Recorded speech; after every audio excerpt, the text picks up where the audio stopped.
주님께서 여러분과 함께 루카가 전한 거룩한 복음입니다. 모세의 율법에 따라 정결례를 거행할 날이 되자 예수님의 부모는 아기를 예루살렘으로 데리고 올라가 주님께 바쳤다. 주님의 법에 따라 모든 일을 마치고 나서 그들은 갈릴레아에 있는 고향 나자렛으로 돌아갔다. 아기는 자라면서 튼튼해지고 지혜가 충만해졌으며 하느님의 총애를 받았다. 주님의 말씀입니다.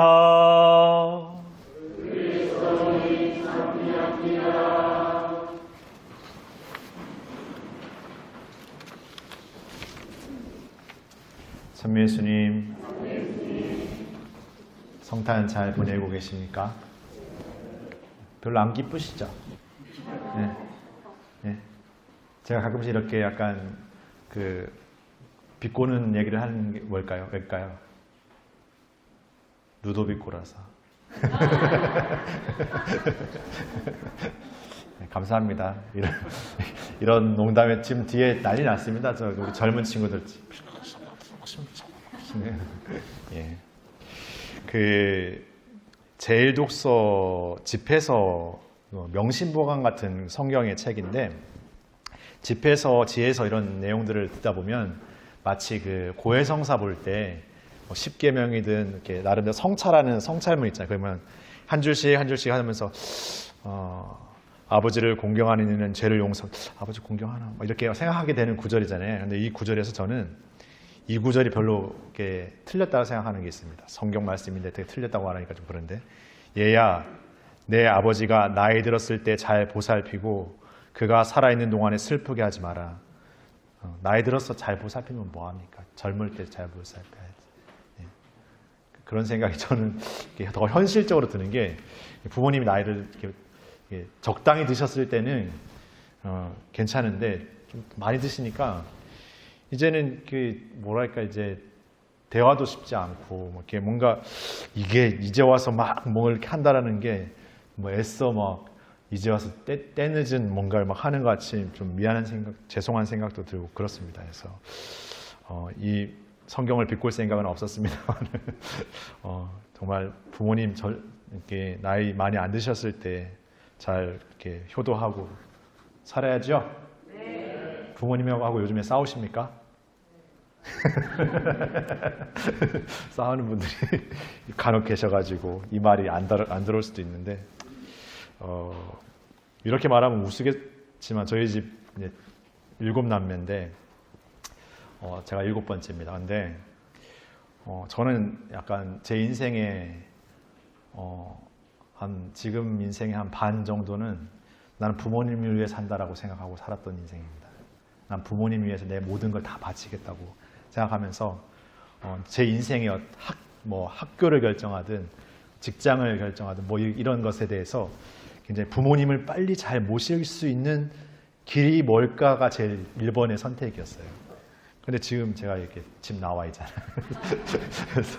그래서 좀 어떻게 보면은 나도 전혀 생각지 못했던 길인데 이런 생각을 하지만, 또 한편으로는 더 이렇게 부모님께 또 제가 또 자유로운 어떤 안에서 이렇게 드릴 수 있는 것들이 또 있다는 생각도 하면서, 꼭 성소자의 길을 가든 또 가정 성소를 꾸리든 그게 중요한 건 아니구나 하는 생각을 합니다. 해서 항상 마음이 중요한 것 같아요. 저도 물론 다 말씀드릴 수는 없습니다.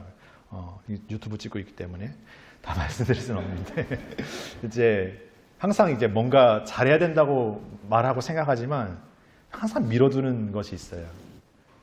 내일, 아니면 모레, 아니면 뭔가 이것이 지나고 끝나고 나면, 이렇게 생각하면서 마음은 굉장히 효도스러운데 행동은 그게 전혀 잘 못 미칠 때가 훨씬 더 많습니다. 그래서 아마 여러분들도 제가 부모님을 위해서 태어났다고 하니까 저런 사람이 다 있나 생각하고 할 수도 있겠지만, 각자 다 생각하는 건 크시잖아요. 생각 크신데 그걸 또 표현하고 사는 게 사실 어떤 때는 이렇게 늘 바빠 살기에 바쁘고, 그러다 보면 내일이면 해드릴 수 있을 것 같아, 내일이면 뭔가 할 수 있을 것 같은 생각하는데 또 내일 됐는데 모레 되고 이렇게 되는 그런 게 아닌가 생각하면서 조금 오늘 집회에서 말씀드리면서 꼭 부모님에 대한 마음뿐만이 아니라 부부간의 관계도 그렇고 자녀하고 관계도 그렇고 그런 마음들에서 우리가 조금 더 이렇게 미루지 않는 작은 마음들을 더 실천해 보면 좋겠다는 생각 듭니다.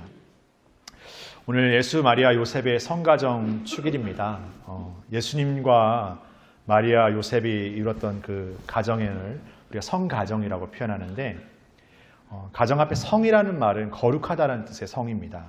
그리고 성이라는 말은 또 의미적으로 이렇게 구별되어진다, 성별되어진다, 그러니까 분리되어진다. 그러니까 속된 것, 뭔가 세속적인 것과 분리되어서 정말 이렇게 거룩한 것, 특별한 것, 괜찮은 것 이런 의미로서의 성가정을 의미합니다. 그래서 어떻게 보면은 우리가 오늘 성가정 축일을 기념하면서 예수님과 마리아, 요셉이 이루는 그 성가정의 모습은 굉장히 아름답게만 이렇게 상상하고 그려질 수도 있을 것 같은데 오히려 예수님의 성가정의 현실은 굉장히 어떤 힘겨움이었고 고난이었고 굉장한 어떤 풍파가 한시도 끊이지 않았던 그런 가정의 모습입니다.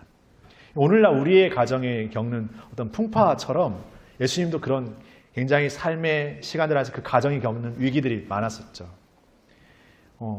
가장 첫 번째로는 예수님 탄생의 이야기에서부터 우리가 예수님 그 가브리엘 천사의 수태고지 안에서 드러나는 이야기도 하나님의 뜻 안에서 보면은 믿음으로 받아들이는 어떤 순명의 것이지만 인간적인 시선 안에서는 자신의 삶의 것들 마리아의 입장에서는 파혼하게 될 위기 그리고 자신의 목숨 그리고 자신의 미래를 다 이렇게 바쳐야 되는 어떤 굉장히 큰 희생과 또 그 핑크빛 미래를 그리고 있었던 자신의 삶 안에서 굉장히 흔들리게 되는 어떤 이야기가 시작되죠. 그리고 예수님을 잉태하게 되고 예수님을 낳게 되는 어떤 그 잉태의 자리도 뭔가 안락하고 따뜻한 어떤 보금자리, 안방, 어떤 뭔가 특별한 어떤 그런 자리가 아니라 어떻게 보면 동물이 머무는 마구간, 어떻게 보면 변변치 못한 그런 자리에서 탄생하시게 되죠.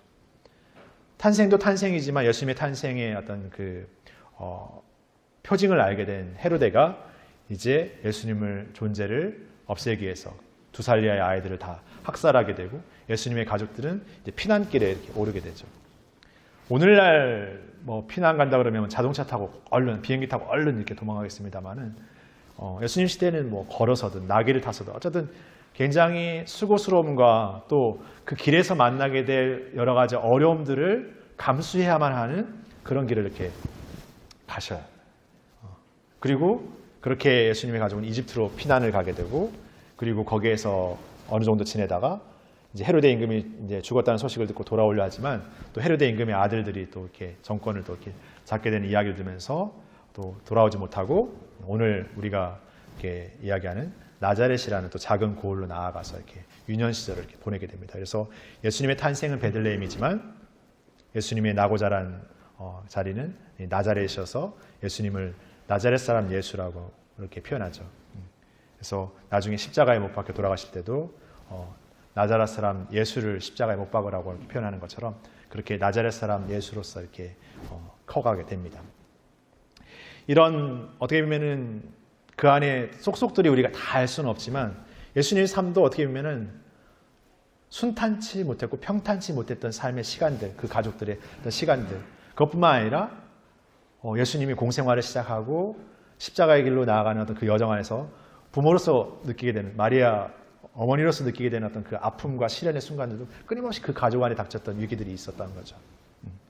그럼에도 우리가 오늘 예수님, 마리아, 요셉의 가정을 성가정이라 표현하는 것은 아무런 어려움과 힘겨움이 없었던 편안하고 기쁨 가득한 은총 가득함이라고 표현할 수 있는 그런 가정이어서 성가정이라고 말하는 것이 아니라 어떤 인간적 위기의 순간들이 끊임없이 닥치는 유혹의 순간들과 고난의 순간들이 끊임없이 닥치는 그 순간순간들에도 이 가정의 안에서 하나님의 뜻에 끊임없이 순명하는 삶을 잃어버리지 않았다는 거죠.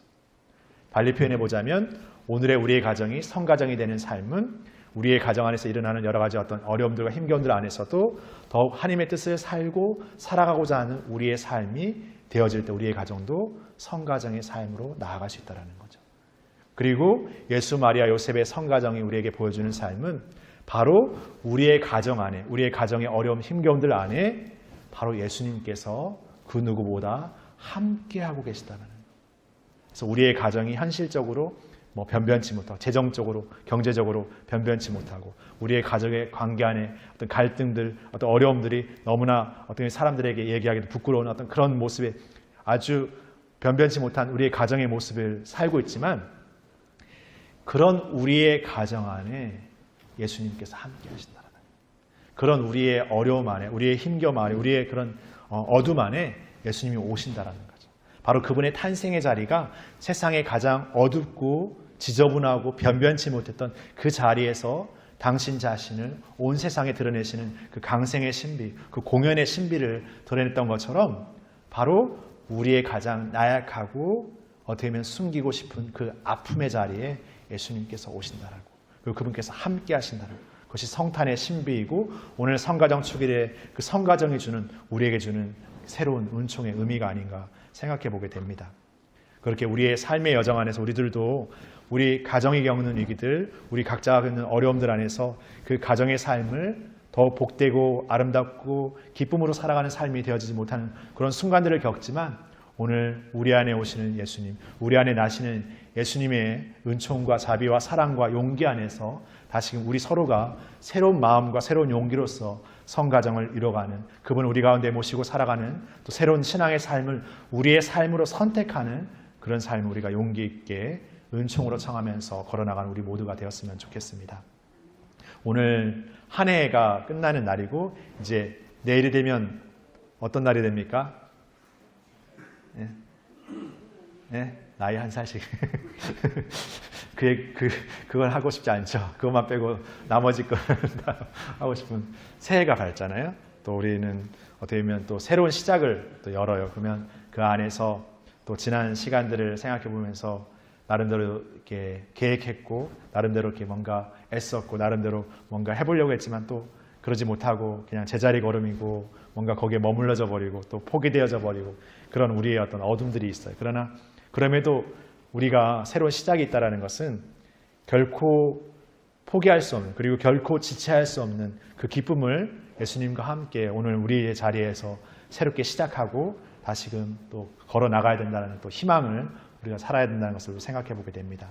우리의 가정, 나의 삶의 자리, 그리고 나와 함께하는 우리 옆에 우리 서로의 가정들과 내가 살아가는 삶의 자리 안에서 예수님께서 우리 안에 함께 하시고 위로하시고 용기를 주시고 희망을 주시는 그 삶처럼 우리 서로에게, 우리 서로의 가정에 그러한 우리가 되어주는 삶이 되었으면 좋겠습니다. 그러한 삶을 새로운 한 해 안에서 더 기쁘게 시작하는 우리 모두가 되었으면 좋겠습니다.